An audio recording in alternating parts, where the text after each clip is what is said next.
السلام علیکم ورحمۃ اللہ وبرکاتہ۔ ہنستے مسکراتے پیارے پیارے ننھے منھے بہادر جرت مند ہوشیار سمجھدار ساتھیوں،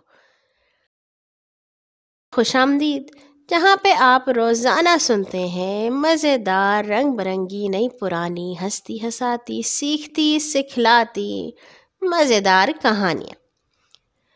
کہانی سننے سے پہلے آپ نے اپنے تمام کام مکمل کر لینے ہوتے ہیں۔ ویسے تو میں جانتی ہوں آپ کر ہی لیتے ہیں، لیکن اگر کوئی نئے بچے کہانی سن رہے ہیں تو ان کی یاد دہانی کے لیے میں بتا دوں کہ آپ لوگوں نے اپنے وہ گھر کا کام کر کے، اسکول کا کام کر کے، نماز پڑھ کے، قرآن پڑھ کے، اور اس کے علاوہ اگر کسی بڑے نے آپ کو کچھ کہا ہے تو وہ بات پوری کر کے، ان کی بات مان کے پھر کہانی سننے بیٹھتے ہیں۔ ایسے ہی مزہ آتا ہے، ورنہ درمیان میں اگر کوئی آواز دے دے کہ ہمارا یہ کام کر دو یا تم نے نہیں کیا تو پھر مزہ کرکرا ہو جاتا ہے۔ چلیے، آج جو ہم آپ کے لیے کہانی لائے ہیں وہ ہے ایک اور ہیرو کی کہانی۔ جانتے ہیں نا، ہم ہیروز کو پڑھ رہے ہیں، ایسے ہیرو جو اصل میں موجود تھے، صرف وہ نہیں جو ہمیں ٹی وی میں اڑتے اور پھدکتے اور چھلانگے لگاتے نظر آتے ہیں۔ کہانی کا عنوان ہے بنو ساعدہ کا شیر، اور اسے آپ کے لیے لکھا ہے طالب ہاشمی نے۔ شہر مدینہ میں عربوں کے دو بڑے قبیلے آباد تھے، خزرج اور اوس۔ قبیلہ خزرج کی ایک شاخ کا نام بنو ساعدہ تھا۔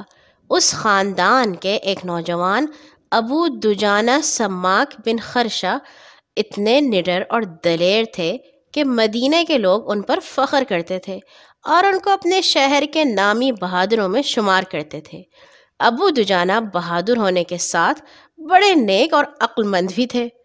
رسول پاک صلی اللہ علیہ وآلہ وسلم ابھی مکہ سے ہجرت فرما کر مدینہ تشریف نہیں لائے تھے کہ ابو دجانہ نے اپنے شہر کے بعض آدمیوں سے سنا کہ مکہ میں محمد نے نبی ہونے کا دعویٰ کیا ہے۔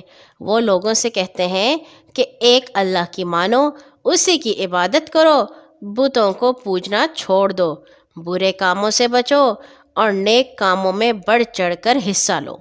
یہ باتیں ابو دجانہ کے دل کو لگیں اور وہ فوراً اللہ اور اللہ کے رسول صلی اللہ علیہ وآلہ وسلم پر غائبانہ ایمان لے آئے۔ جب رسول پاک صلی اللہ علیہ وآلہ وسلم ہجرت کے بعد مدینہ تشریف لائے تو ابو دجانہ رضی اللہ تعالیٰ عنہ کی خوشی کی انتہا نہ رہی۔ اب انہیں ہر روز رسول پاک صلی اللہ علیہ وسلم کو دیکھے بغیر چین نہ پڑتا تھا، اور وہ ہر وقت حضور پر اپنی جان قربان کرنے کے لیے تیار رہتے تھے۔ ہجرت کے دوسرے سال رسول پاک صلی اللہ علیہ وسلم بدر کی لڑائی کے لیے روانہ ہوئے تو حضرت ابو دجانہ رضی اللہ تعالیٰ عنہ بھی ان 313 بہادروں میں شامل ہو گئے جو حضور کے ساتھ تھے۔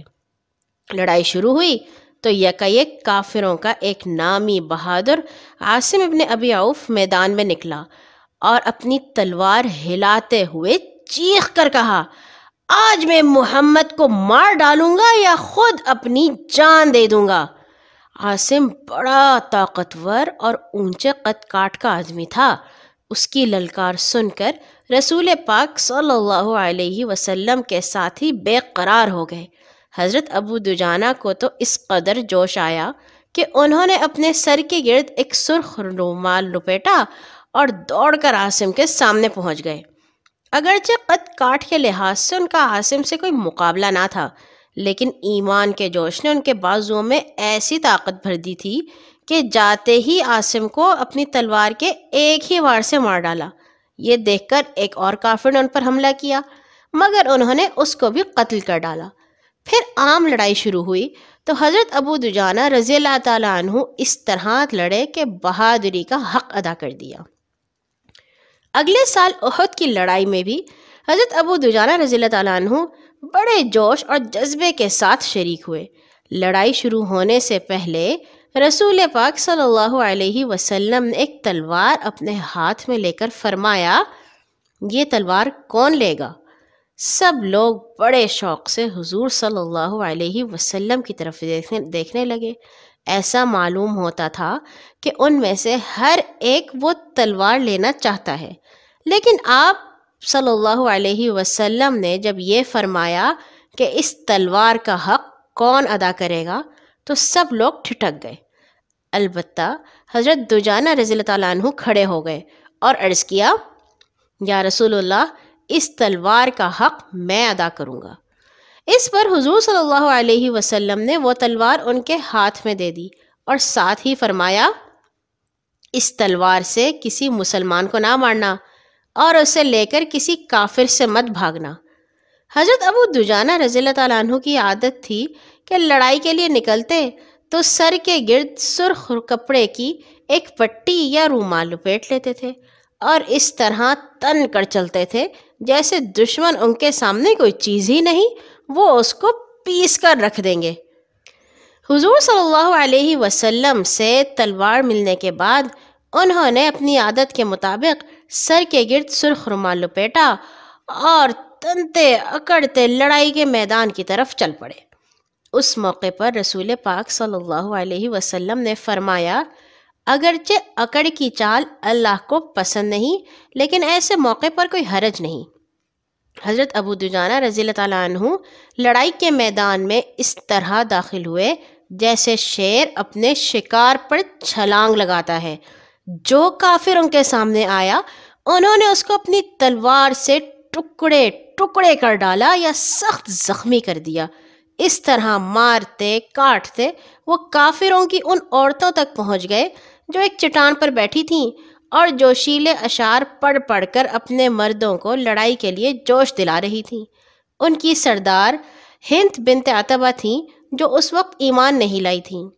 حضرت ابو دجانہ نے آگے بڑھ کر ہند کی گردن پر تلوار رکھ دی۔ انہوں نے چیخ ماری اور اپنی فوج کے مردوں کو مدد کے لیے بلانا شروع کر دیا۔ لڑائی کے شور میں کسی نے ان کی بات نہ سنی اور کوئی بھی ان کی مدد کو نہ پہنچا۔ اس پر حضرت دجانہ رضی اللہ تعالیٰ عنہ نے تلوار ان کی گردن سے ہٹا لی اور واپس آ گئے۔ راستے میں حضرت زبیر ابن عوام رضی اللہ تعالیٰ عنہ ملے۔ انہوں نے پوچھا، ابو دجانہ، تم نے اس عورت کو قتل کیوں نہیں کیا؟ انہوں نے جواب دیا، مجھے اس بات سے شرم آئی کہ رسول اللہ صلی اللہ علیہ وسلم کی تلوار سے ایک عورت کو قتل کر دوں، اور عورت بھی وہ جس کی پکار پر کوئی اس کی مدد کے لیے ہی نہیں پہنچا۔ جب کافروں کے ایک گھڑ سوار دستے نے مسلمانوں پر پیچھے سے حملہ کر دیا تو مسلمان ادھر ادھر بکھر گئے۔ اس وقت حضرت ابو دجانہ رضی اللہ تعالیٰ عنہ کچھ دوسرے بہادروں کے ساتھ رسول پاک صلی اللہ علیہ وسلم کے سامنے کھڑے ہو گئے اور آپ صلی اللہ علیہ وسلم کو کافروں کے حملے سے بچانے لگے۔ جو کافر حضور کی طرف بڑھتا، حضرت ابو دجانہ رضی اللہ تعالیٰ عنہ کی تلوار اس پر بجلی بن کر گرتی اور میدان صاف ہو جاتا۔ وہ زخم پر زخم کھاتے تھے لیکن کسی کافر کو حضور کے قریب نہیں آنے دیتے تھے۔ جب کافروں کی طرف سے کوئی تیر حضور کی طرف آتا تو وہ اپنی پشت اس کے آگے کر دیتے تھے۔ اس طرح ان کی کمر تیروں سے چھلنی ہو گئی، لیکن انہوں نے کوئی تیر حضور صلی اللہ علیہ وسلم تک نہ پہنچنے دیا۔ جب کافر واپس چلے گئے تو حضرت ابو دجانہ کی یہ حالت تھی کہ جسم کا کوئی حصہ ایسا نہ تھا جو زخمی نہ ہوا ہو۔ رسول پاک صلی اللہ علیہ وسلم نے ان کی بہادری دیکھی تو بہت خوش ہوئے اور فرمایا، ابو دجانہ خوب لڑے۔ احد کے بعد بھی رسول پاک صلی اللہ علیہ وسلم سے کافروں کی جو لڑائیاں ہوئیں ان سب میں حضرت ابو دجانہ سر ہتھیلی پر رکھ کر لڑے اور اپنی بہادری کی دھاک بٹھا دی۔ 11 ہجری میں رسول پاک صلی اللہ علیہ وسلم اس دنیا سے رخصت ہوئے تو حضرت ابو دجانہ کو سخت صدمہ ہوا، لیکن انہوں نے حوصلہ نہ ہارا اور ان کی اللہ کی راہ میں لڑنے کا شوق ذرا بھی کم نہ ہوا۔ حضرت ابو بکر صدیق رضی اللہ تعالیٰ عنہ کی خلافت کے زمانے میں نبوت کے جھوٹے دعوے دار مسیلمہ کذاب کے خلاف یمامہ کی مشہور لڑائی پیش آئی تو حضرت ابو دجانہ اس میں بڑے جوش و خروش سے شریک ہوئے۔ لڑائی میں ایک ایسا موقع آیا کہ مسیلمہ پیچھے ہٹتا ہٹتا اپنے باغ کے اندر چلا گیا اور اس کی 4 دیواری کی آڑ لے کر مسلمانوں پر تیر برسانے شروع کر دیے۔ مسلمان باغ کے اندر داخل ہونے کی بار بار کوشش کرتے تھے، لیکن تیروں کی بارش انہیں پیچھے ہٹنے پر مجبور کر دیتی تھی۔ آخر حضرت ابو دجانہ رضی اللہ تعالیٰ عنہ باغ کے اندر کود گئے۔ پاؤں کی ہڈی ٹوٹ گئی، لیکن انہوں نے ہمت نہ ہاری۔ پاؤں کو گھسیٹتے اور کافروں کو مارتے گراتے باغ کے پھاٹک تک جا پہنچے۔ اتنے میں ایک دوسرے بہادر حضرت برا بن مالک بھی دیوار پھاند کر پھاٹک تک پہنچ گئے اور اسے کھول دیا۔ مجاہدین باہر انتظار کر رہے تھے، فوراً باغ کے اندر داخل ہو گئے اور کافروں سے لڑنا شروع کر دیا۔